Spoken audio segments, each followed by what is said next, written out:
Judgment in Civil Appeal 333 of 2024, etc. Sunni Ittihad Council through its chairman versus Election Commission of Pakistan.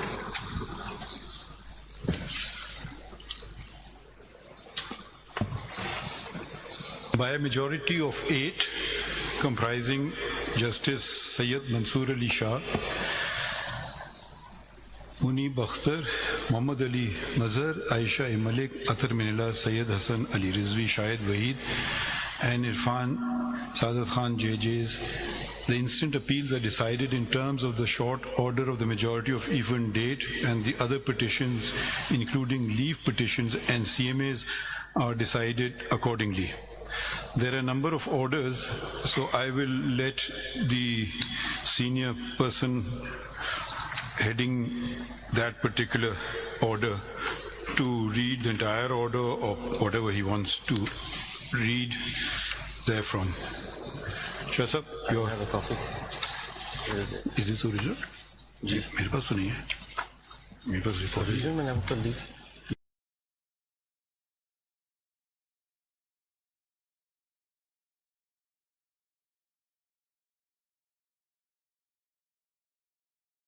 Majority order, and I repeat, it is by myself, Justice Muni Bakhtar, Muhammad Ali Mazhar, Aisha Malik, Atar Minallah, Sayyid Hassan Ali Rizvi, Shahid Waheed, and Irfan Saadat Khan.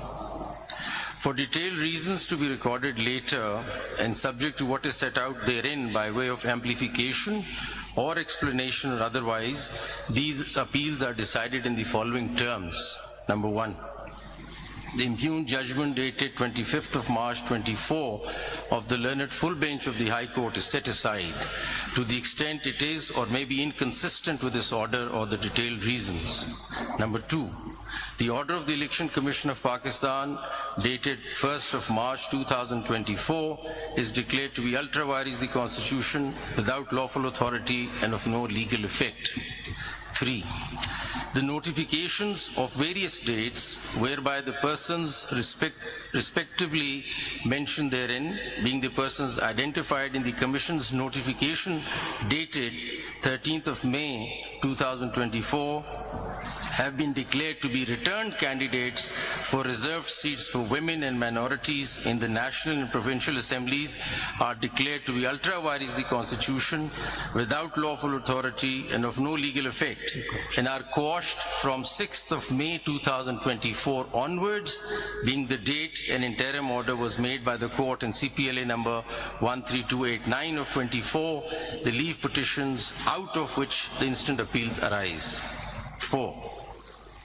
It is declared that the lack or denial of an election symbol does not in any manner affect the constitutional and legal rights of a political party to participate in an election, whether general or by, and to field candidates, and the Commission is under a constitutional duty to act and construe and apply all statutory provisions accordingly.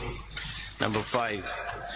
It is declared that for the purposes and within the meaning of paragraphs D and E of clause 6 of Article 51 and paragraph C of clause 3 of Article 106 of the Constitution, Pakistan Tehreek-e-Insaf, PTI, was and is a political party which secured or won the 2 terms being interchangeable general seats in the National and Provincial Assemblies in the general elections of 2024 as hereinafter provided. 6. During the course of the hearing of the instant appeals on 27th of June 2024, Learned Counsel for the Commission placed before the court a list of 80 returned candidates for the National Assembly, now MNAs, setting out in tabular form particulars relating to their election. Learned Counsel made a categorical statement that the Commission stood by the data so provided to the court. In particular, the list contained 3 columns marked as follows. Number 1, statement on nomination form given in declaration and oath by the person nominated, that is, I belong to. Number 2, certificate of party affiliation under Section 66 of the Election Act 2017. And number 3, statutory declaration affidavit accompanying Section 66 certificate.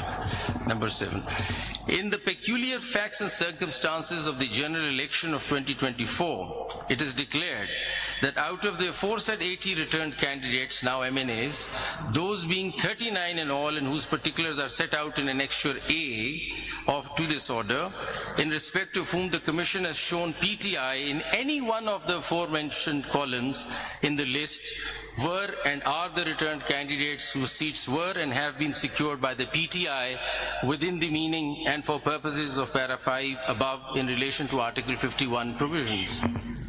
Para 8. In the peculiar facts and circumstances of the general election of 2024, it is further ordered that any of the remaining 41 returned candidates out of the aforesaid 80, which is mentioned in the Annexure B, may within 15 working days of this order file a statement duly signed and notarized stating that he or she contested the general election as a candidate of the political party specified therein. If any such statement is or filed, the Commission shall forthwith, but in any case within 7 days thereafter, give notice to the political party concerned to file within 15 working days a confirmation that the candidate contested the general election as its candidate. A political party may in any case, at any time after the filing of a statement as aforesaid of its own motion, file its confirmation. If such a statement is filed and is confirmed by the political party concerned, then the seat secured by such candidate shall be forthwith deemed to be the seat secured by that political party for the purposes of Para 5 above in relation to Article 51 provisions.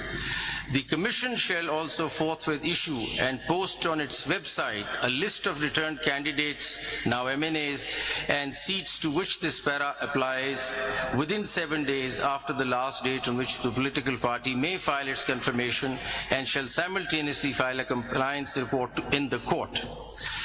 Paragraph 9. For the purposes of paragraph 5 of this order in relation to Article 51 provisions, the number of general seats secured by PTI shall be the total of the seats declared in terms of paragraph 7 and those, if any, to which paragraph 8 applies.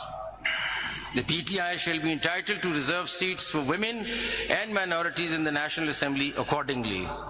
PTI shall, within 15 working days of this order, file its lists of candidates for the said reserved seats, and the provisions of Election Act 2017 and the Election Rules 2017 shall be applied to such lists in such manner as gives effect to this order in full measure.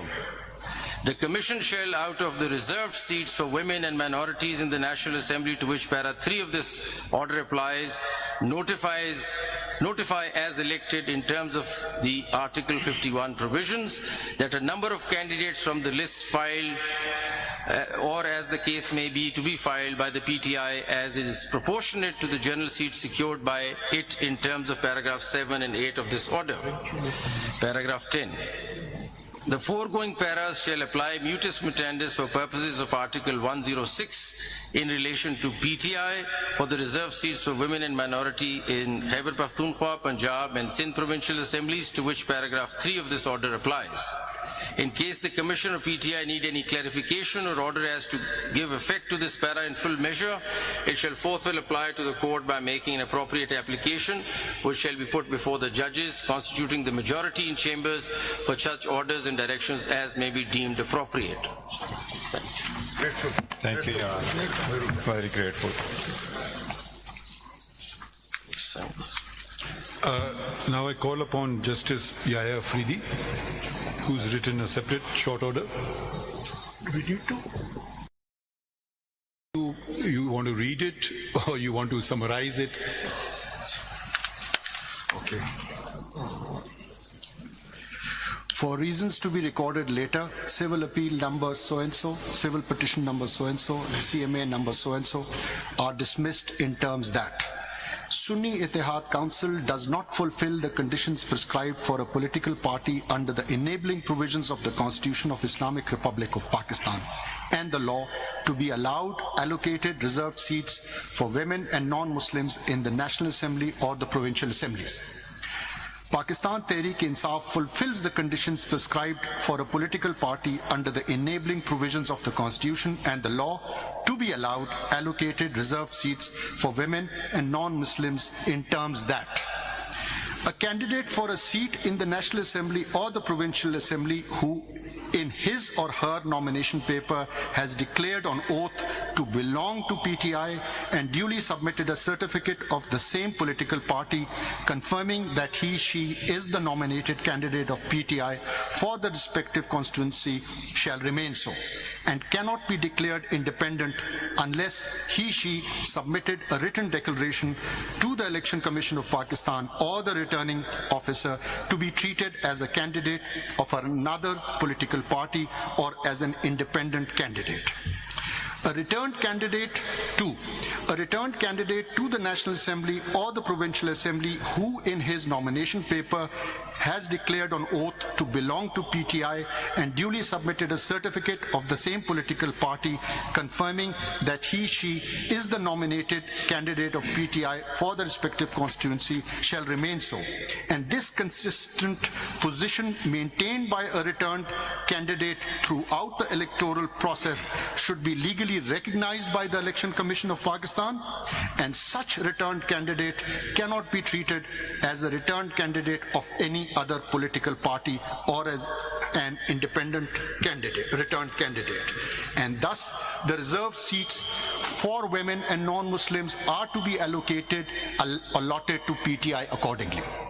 A candidate nominated, number 3, a candidate nominated by PTI for a constituency of a National Assembly or a Provincial Assembly who after being declared returned joined another party or sought to be treated as an independent raises serious concerns about disregarding the trust reposed in him or her by the voters, thus undermining the will of the people.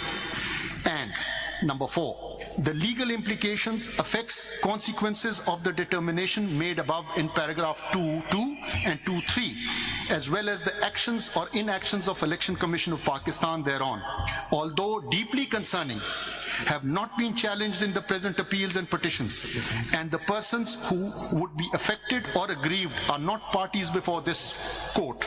Therefore, issuing a definite direction to the Election Commission qua the allocation of specified number of reserved seats for women and non-Muslims to a political party in the National Assembly and the Provincial Assembly would not be legally appropriate.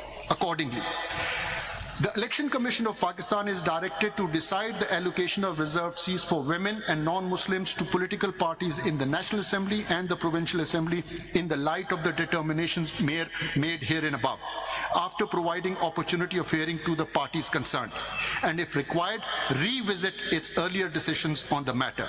The needful be done within 7 days of receipt of this order. Thank you. Thank you. Justice Aminuddin Khan sir. For the reasons to be recorded later, I dismiss the appeals, petitions, as well as CMAs, and the judgment of the Peshawar High Court is upheld. Has anyone agreed with you? My Lord, I, Justice Naeem Akhtar, concur with Honorable Justice Aminuddin Khan, and for the reasons to be recorded later on, I am also dismissing all the appeals, petitions and CMAs and uphold the judgment of the Peshawar High Court. Thank you. Now I read Justice Jamal Khan Mandokhel's order with which I agree.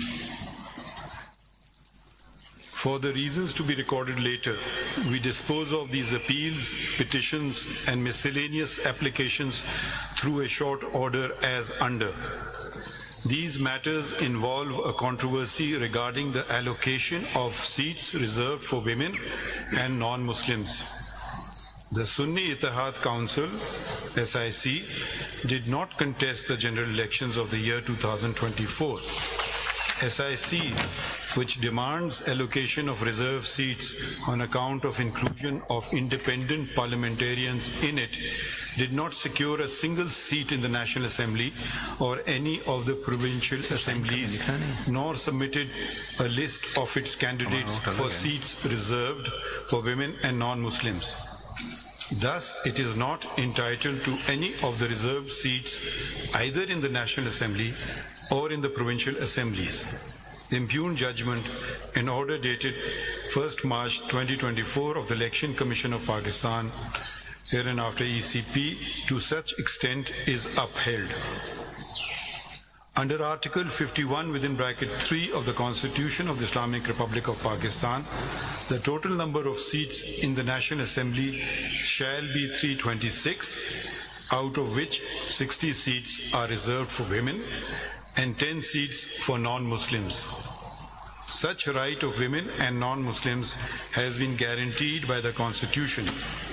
They shall be elected in accordance with law through proportional representation system of political parties list of candidates on the basis of total number of general seats secured by each political party from the province concerned in the National Assembly and the provincial assemblies as provided by Article 51 (6) clauses D and E of the Constitution. Therefore, they cannot be deprived of their such right by leaving these seats vacant, and all reserved seats shall be filled in as provided by Article 224(6) of the Constitution.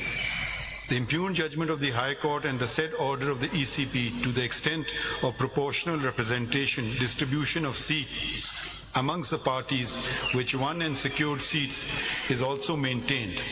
However, since the ECP calculated and allocated the seats to the parties by the exclusion of the Pakistan Tehreek-e-Insaf (PTI) candidates, therefore to such extent the impugned judgment of the High Court and the order of the ECP are set aside. During the hearing, it transpired that a number of candidates had submitted their nomination papers with a declaration on oath that they belonged to PTI, supported by an affiliation certificate of the said party.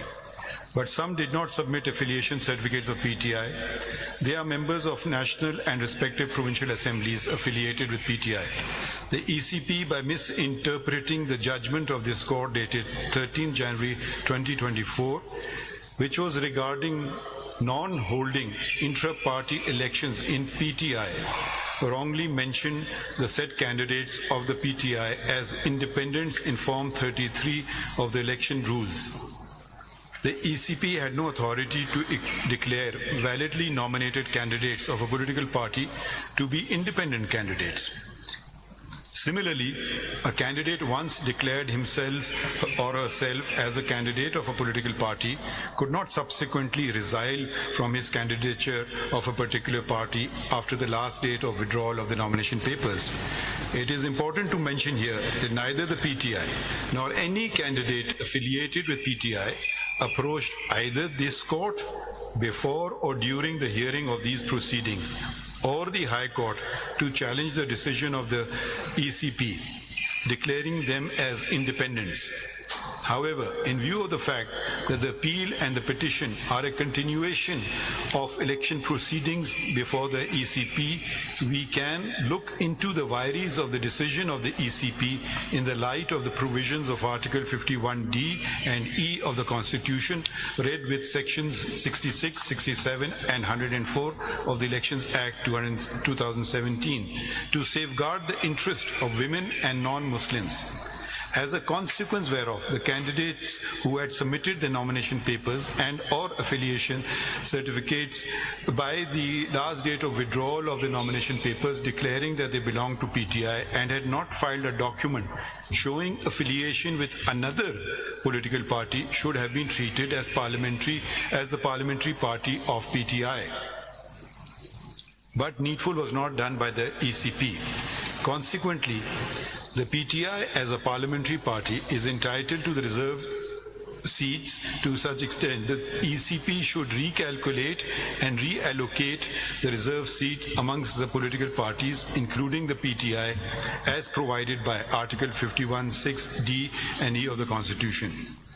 The candidates who had submitted the nominations papers by 24 December 2023, which was the last date of submission of nomination papers, and had declared themselves either as the independent candidates or left blank the relevant column in the nomination papers declaration and were elected, shall be considered to be independents.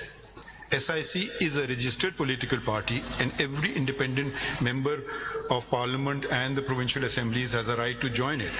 All those who join the SIC are presumed to have done so out of their own free will. None of them claim to have joined SIC because of any misunderstanding of any judgment, the law, compulsion, coercion, or undue influence, and it is not for this court to presume otherwise. We must ensure that words are not read into the Constitution, nor to ascribe artificial meaning to commonly understood words. We must also abide by validly enacted laws and must not do anything either to hinder or to facilitate a political party by ignoring the law's mandate. I think this concludes today's proceedings. Thank you, everyone. Thank you, Sir Honor. Thank you so very much.